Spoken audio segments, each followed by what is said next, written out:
नमस्कार दोस्तों, मेरा नाम है अर्नब नायक। आप देख रहे हैं स्टार्टअप ज्ञान और इस वीडियो में हम उस स्टार्टअप के बारे में डिस्कस करेंगे जिसका 2 साल पहले वैल्यूएशन 7,500 करोड़ रुपए से भी ज्यादा था, पर अब उनका वैल्यूएशन 75,000 रुपए हो गया है। इसके अलावा made in India web browser के क्या फीचर्स हैं, कौन सा ऐसा ड्रग है जिसको यूएसए में फुल अप्रूवल मिला है कोविड ट्रीटमेंट के लिए, और फंडिंग न्यूज भी काफी जबरदस्त है। तो जल्दी से वीडियो शुरू करते हैं।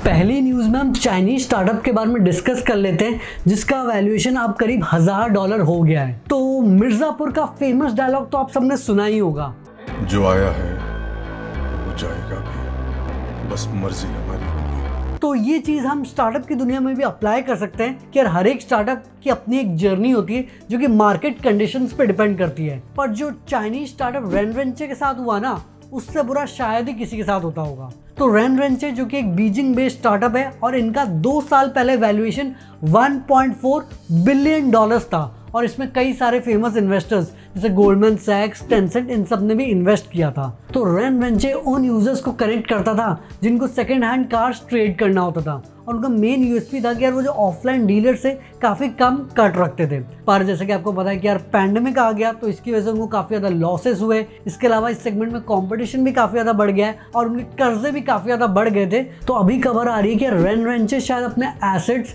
$1,290 में बेच रहा है 58.com इंक को। अब ये डील पूरी अभी तक अप्रूव नहीं हुई है, बट ये तो आप समझ ही सकते हो कि यार रेनरेंचे की हालत कितनी ज़्यादा खराब है। तो इससे इन्वेस्टर्स का तो यार काफ़ी ज़्यादा लॉस हुआ ही होगा, पर इसमें आपको थोड़ा बहुत आइडिया भी लग गया होगा कि यार पैंडेमिक के आने के बाद कितना ज़्यादा कंपनीज को नुकसान हो रहा है। दूसरी न्यूज़ में हम made in India browser Jio pages के बारे में थोड़ा बहुत डिस्कस कर लेते हैं। तो आजकल आत्मनिर्भर भारत के बारे में काफ़ी डिस्कशंस हो रही हैं। तो जैसा कि आपको पता ही होगा कि यार जितने भी पॉपुलर ब्राउजर हैं उनमें से कोई भी इंडियन नहीं है। तो इंडियन ब्राउजर की कमी फिल करने के लिए मोटा भाई अंबानी ने बोला कि भैया ये काम हमसे बेहतर और कौन ही कर पाएगा, और उन्होंने जियो पेजेस अभी लॉन्च किया है। तो ये उन्होंने क्रोमियम ब्लिंक इंजन पे बनाया है और उनका कहना है कि इंडियंस ने इंडिया के लिए ही बनाया है। तो इसमें आपके पेजेस काफ़ी जल्दी से लोड हो जाएंगे, आपका मीडिया स्ट्रीमिंग भी काफ़ी बढ़िया होगा। इसके अलावा इमोजी डोमेन सपोर्ट है और कनेक्शंस भी एनक्रिप्टेड हैं। तो इन्होंने ब्राउजर को 8 इंडियन लैंग्वेजेस में लॉन्च किया है और काफ़ी लोकल कंटेंट क्यूरेशन पे भी फोकस किया है। पर सिर्फ इतना ही नहीं, उन्होंने प्राइवेसी पे भी काफ़ी फोकस किया है और प्राइवेट ब्राउजिंग और एड ब्लॉकर भी है। तो वैसे फीचर्स के हिसाब से तो यार जियो पेजेस दूसरे कोई मोबाइल ब्राउजर से कम नहीं है।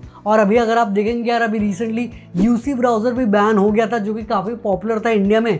तो डिमांड तो काफ़ी ज़्यादा है ही। अब देखना पड़ेगा कि यार एक्चुअल में जियो पेजेस कितना ज़्यादा मार्केट शेयर ले पाता है इतने कॉम्पिटेटिव सेगमेंट में। तीसरी न्यूज़ ये है कि यूएसए में एफडीए ने फाइनली एंटीवायरल मेडिसिन रेमडेसिवियर को अप्रूव कर दिया है कोविड-19 के ट्रीटमेंट के लिए।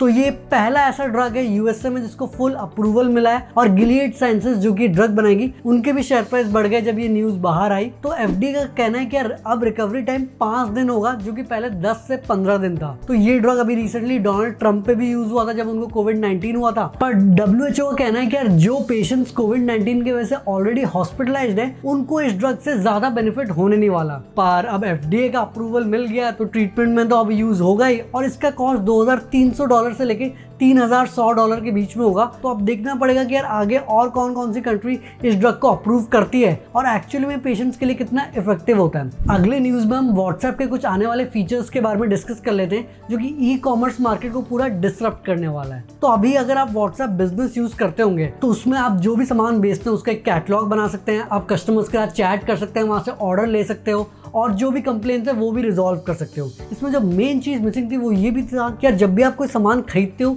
वो वाला प्रोसेस व्हाट्सएप पे नहीं हो पाता था। पर अब उन्होंने ये फीचर भी लॉन्च कर दिया कि आप डायरेक्टली व्हाट्सएप से ही सामान ऑर्डर कर सकते हो और व्हाट्सएप पे के थ्रू पेमेंट भी कर सकते हो। मतलब पूरा process end to end WhatsApp के अंदर ही हो जाएगा। तो ये काफी बड़ा रेवोल्यूशन ला सकता है क्योंकि ये काफी customer friendly, easy to use process है। इसमें बिजनेसेस को भी अपना अलग से वेबसाइट बनाने की जरूरत नहीं है। तो ये अभी उन्होंने बाहर तो लॉन्च कर दिया, पर इंडिया में लॉन्च करने में थोड़ा बहुत टाइम लगेगा। वैसे भी जो उनका व्हाट्सएप पे है वो भी अभी तक पूरी तरह से इंडिया में लॉन्च नहीं हो पाया रेगुलेशंस के कारण। तो ये चीज़ें जब सॉल्व होगी तब वो इंडिया में लॉन्च करेंगे। पर इसमें जो डायरेक्ट टू कंज्यूमर स्टार्टअप्स हैं उनको काफ़ी ज़्यादा फायदा होगा, क्योंकि यार वो पहले अमेजॉन, फ्लिपकार्ट यहाँ सब भी बेचते थे जहाँ पे उनको बहुत बड़ा कमीशन देना पड़ता था। इसके अलावा उन्होंने अपनी वेबसाइट भी मेंटेन करनी पड़ती थी जिसका अलग से मेंटेनेंस का खर्चा बहुत होता था। पर अब व्हाट्सएप में भी वो काफ़ी अच्छा सेल कर सकते हैं। तो देखना पड़ेगा कि यार एक्चुअल में इन फीचर्स के आने के बाद वो कितना ई कॉमर्स सेगमेंट को डिसरप्ट करते हैं। अब बढ़ते हैं फंडिंग न्यूज़ की और जानते हैं कि यार किस स्टार्टअप ने कितने $1 मिलियन की फंडिंग उठाई है इस हफ्ते। पहली और सबसे बड़ी फंडिंग न्यूज़ ये है कि यार Bangalore based social commerce startup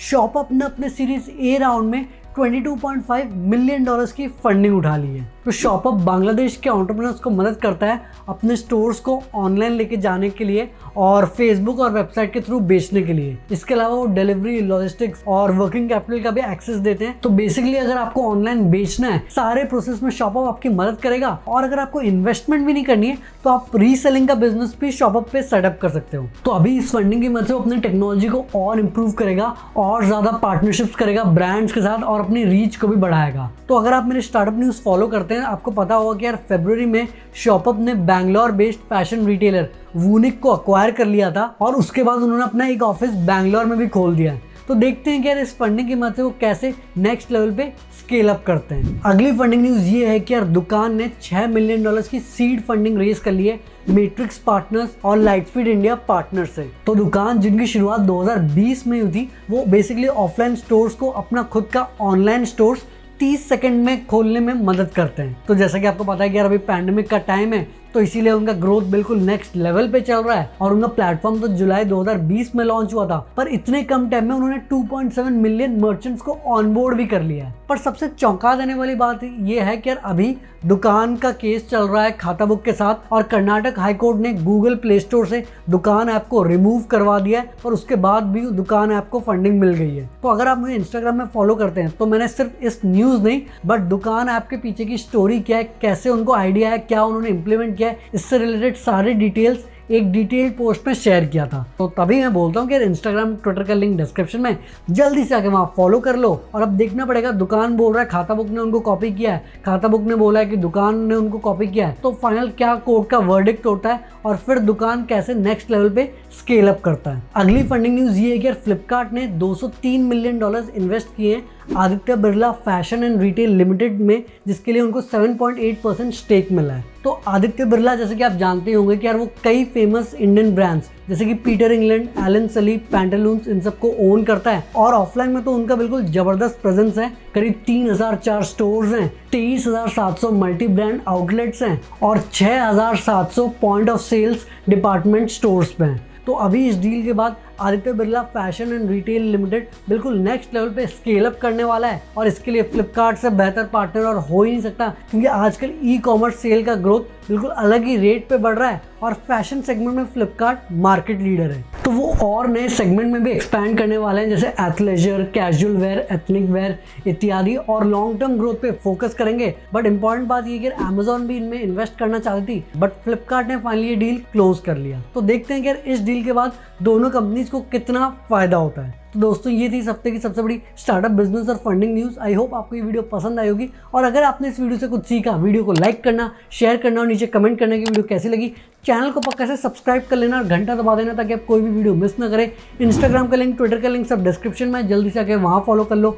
आगे हम ऐसे ही स्टार्टअप बिजनेस, मोटिवेशन और एंटरप्रेन्योरशिप से रिलेटेड बातें करेंगे। तो जल्दी मिलते एक नई और जानकारीपूर्ण वीडियो के साथ। धन्यवाद।